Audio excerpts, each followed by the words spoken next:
Assalamu alaikum everyone and welcome back to Enough Education System। आज हम discuss करेंगे इस वीडियो लेक्चर में reflexive pronoun and emphatic pronoun कि रिफ्लेक्सिव प्रोनाउन क्या है और एम्फेटिक प्रोनाउन क्या है। आज हम इसको डिटेल से डिस्कस करेंगे और इन दोनों में डिफरेंस क्या है।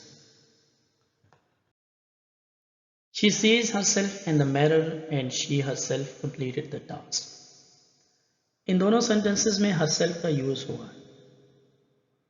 She sees herself in the mirror पहले सेंटेंस में भी herself का इस्तेमाल है and she herself completed the task और दूसरे सेंटेंस में भी herself का यूज है।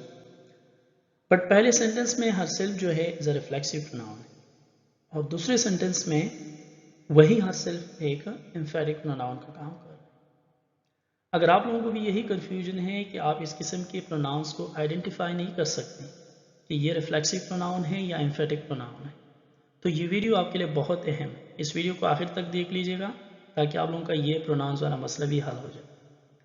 सो इस वीडियो में हम रिफ्लेक्सिव प्रोनाउन और एम्फेटिक प्रोनाउन क्या होता है ये जानने की कोशिश करेंगे और इन दोनों प्रोनाउंस को एक साथ में एक्सप्लेन करने का मकसद ये भी है कि इन दोनों टाइप्स के प्रोनाउंस में सेम वर्ड्स का यूज़ होता है, यानी self, her self, your self, my self, ऐसे वर्ड्स इन दोनों में यूज़ होते हैं। इसलिए बहुत से लोग इसमें कंफ्यूज भी होते हैं कि रिफ्लेक्सिव प्रोनाउन कौन सा है और एम्फेटिक प्रोनाउन कौन सा। तो आइए स्टार्ट करते हैं with the definition of reflexive pronoun. Reflexive pronouns are used only when the subject and object in the sentence are referring to the same person। Reflexive pronoun क्या है? जब सेंटेंस में सब्जेक्ट और ऑब्जेक्ट एक ही person को, एक ही बंदे को रेफर कर रहा होता है तो इसको हम कहते हैं ये रिफ्लेक्सिव प्रोनाउन। सेंटेंस में सब्जेक्ट और ऑब्जेक्ट एक बंदे को रेफर कर रहा हूँ तो उसको कहते हैं ये रिफ्लेक्सिव प्रोनाउन। यानी एक सेंटेंस में जब डूअर और रिसीवर एक ही बंदा हो तो उसको हम कहते हैं ये रिफ्लेक्सिव प्रोनाउन है। जैसे मिसाल के तौर पर, मिसाल से समझ आएगा, ही स्लेव्ड हिमसेल्फ, तो इस सेंटेंस में सब्जेक्ट ही है और ऑब्जेक्ट जो है हिमसेल्फ, और इस जुमले में सब्जेक्ट जो एक्शन परफॉर्म कर रहा है उसका असर उसी पर ही हो रहा है, यानी आई ही पर, यानी इसमें दोनों ही और हिमसेल्फ एक ही बंदे को रेफर कर रहा है, तो यह है रिफ्लेक्सिव प्रोनाउन। इस तरह दूसरा एग्जांपल है आई हर्ट माई सेल्फ, तो इसमें माई सेल्फ जो है और आई जो है एक ही बंदे को रेफर कर रहे हैं। सर थर्ड एग्जांपल में the teacher introduces himself to the students, the teacher और हिमसेल्फ या हिमसेल्फ भी टीचर को ही रेफर कर रहे हैं।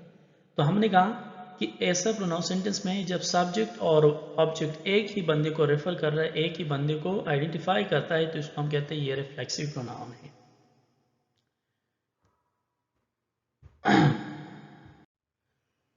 अब एम्फेटिक प्रोनाउन क्या है इसको डिस्कस करते हैं। जैसा कि इसके नाम से जाहिर होता है एम्फेटिक, एम्फेटिक वर्ड बना है एम्फेसिस से, तो ये प्रोनाउन किसी चीज़ पे जोर दे रहा होता है या स्ट्रेस दे रहा है। जैसे इसका डिफिनेशन है, emphatic pronouns are used to put more emphasis या stress for the subject, noun या प्रोनाउन हो सकते हैं इन अ सेंटेंस। सेंटेंस में जो सब्जेक्ट होता है इस पर एम्फेसिस या स्ट्रेस डालने के लिए हम एम्फेटिक प्रोनाउन का इस्तेमाल करते हैं। मिसाल के तौर पर she herself wrote a letter, तो इसमें शी जो है ये क्या है, सब्जेक्ट है इस सेंटेंस में, तो इस सेंटेंस में शी सब्जेक्ट है, रोट मैन वर्ब है और अ लेटर जो है ऑब्जेक्ट है। जो हरसेल्फ जो है ये एम्फेटिक प्रोनाउन है जो कि स्ट्रेस डाल रहे होते हैं सब्जेक्ट शी के ऊपर। सर दूसरा एग्जांपल है I will do it my self, तो इसमें my self is emphatic pronoun इस्तेमाल हुआ है। तो एम्फेटिक प्रोनाउन वो प्रोनाउन है सेंटेंस में जिसमें जो हम प्रोनाउन यूज करते हैं वो स्ट्रेस या एम्फेसिस डाल रहा होता है सब्जेक्ट के ऊपर।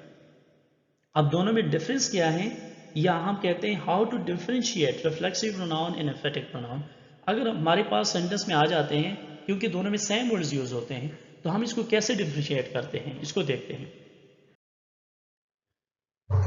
पहली बात, अगर आपको सेंटेंस में सेल्फ यानी my self, am self, your self, her self वगैरह दिख रहा है तो आपको ये समझ लेना चाहिए कि ये या तो एम्फेटिक प्रोनाउन है या रिफ्लेक्सिव प्रोनाउन है, क्योंकि हमने पहले पढ़ा था कि दोनों में सेम वर्ड्स का यूज होता है।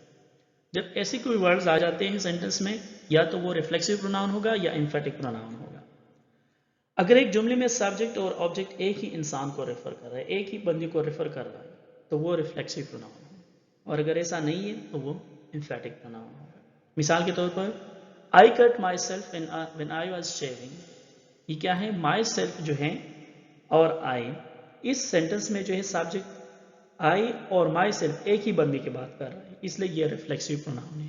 क्योंकि हमने पहले पढ़ा कि इसमें क्या है, सब्जेक्ट और ऑब्जेक्ट एक ही बंदे को रेफर कर रहा होता है, रिफ्लेक्सिव प्रोनाउन।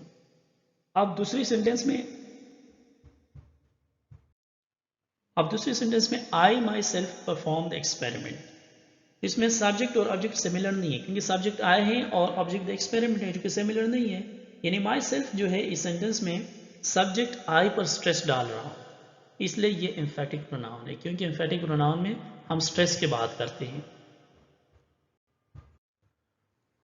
एक और इंटरेस्टिंग तरीका जिससे हम इन दोनों को बड़े आसानी से आइडेंटिफाई कर सकते हैं कि ये एम्फेटिक प्रोनाउन है और ये रिफ्लेक्सिव प्रोनाउन है, ये बहुत ज़बरदस्त हैं। She sees herself in the mirror,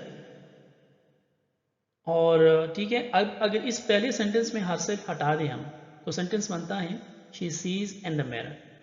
उसका मीनिंग क्या है, इनकम्प्लीट है, क्योंकि हमें ये पता नहीं चल रहा कि she sees what in the mirror.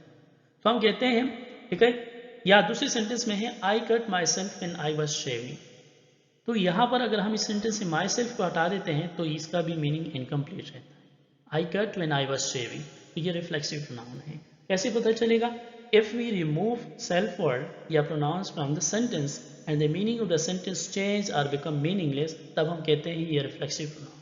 अगर हम सेंटेंस में से सेल्फ वर्ड को हटा देते हैं या सेल्फ जो प्रोनाउंस हैं, योर सेल्फ, हर सेल्फ वगैरह, इसको हम हटा देते हैं और वो सेंटेंस जो है इसका मीनिंग चेंज होता है या वो सेंटेंस मीनिंगलेस बन जाते हैं, तब हम कहते हैं ये रिफ्लेक्सिव प्रोनाउन है। ये शायद आप लोगों को और इजी लग जाए, ठीक है। अब दूसरी सेंटेंस में she her self completed the task, अब अगर इसमें से हम हर सेल्फ हटा दें तो सेंटेंस बनता है शी कंप्लीटेड द टास्क। यहां पर हर सेल्फ हटाने से सेंटेंस का जो मीनिंग है वो क्लियर है, यानी चेंज नहीं हुआ। इस तरह दूसरा सेंटेंस में मैंने लिखा है I myself perform the experiment, अब अगर इसमें से हम ये प्रोनाउन माई सेल्फ को हटा देते हैं तो सेंटेंस बनता है आई परफॉर्म द एक्सपेरिमेंट, जो कि एक मुकम्मल मीनिंगफुल सेंटेंस है, यानी इसका मीनिंग चेंज नहीं हुआ, तो ये एम्फेटिक प्रोनाउन है। लिखा if we remove self word या pronouns from the sentence and the meaning of the sentence remain same और मीनिंगफुल, तब हम कहेंगे ये एम्फेटिक प्रोनाउन है। अगर हम सेल्फ वर्ड को हटा देते हैं सेंटेंस से और वो सेंटेंस की मीनिंग में चेंज नहीं आता, तब हम कहते हैं ये क्या है, एम्फेटिक प्रोनाउन है। उम्मीद है कि ये जो आखिरी डिफरेंस है ये आप लोगों को इजी लगा होगा। तो ये था एम्फेटिक और रिफ्लेक्सिव प्रोनाउन को कैसे डिफ्रेंशिएट करना है। मुझे उम्मीद है कि आप लोगों को ये कॉन्सेप्ट जो है ये समझ आ गया होगा। अब अगर किसी भी टेस्ट में या किसी भी एग्जाम में, मोस्टली एग्जाम्स में यही ऐसी सेंटेंस उठा लेते हैं, कोई सेंटेंस उठा लेते कि इसमें ये क्या है, क्योंकि पहले हमने कहा कि इसमें सेम वर्ड्स का यूज़ होता है, तो इसको डिफ्रेंशिएट करना मुश्किल होता है कि ये रिफ्लेक्सिव प्रोनाउन है या एम्फेटिक प्रोनाउन है। या किसी एग्जाम में ऐसे कोई क्वेश्चन आते हैं तो आप इजीली इसको हल कर सकेंगे कि ये एम्फेटिक प्रोनाउन है और ये रिफ्लेक्सिव प्रोनाउन है। आज तक के लिए इतना ही काफ़ी है। अपना ख्याल रखिएगा and thanks for watching this video. अल्लाह हाफिज़।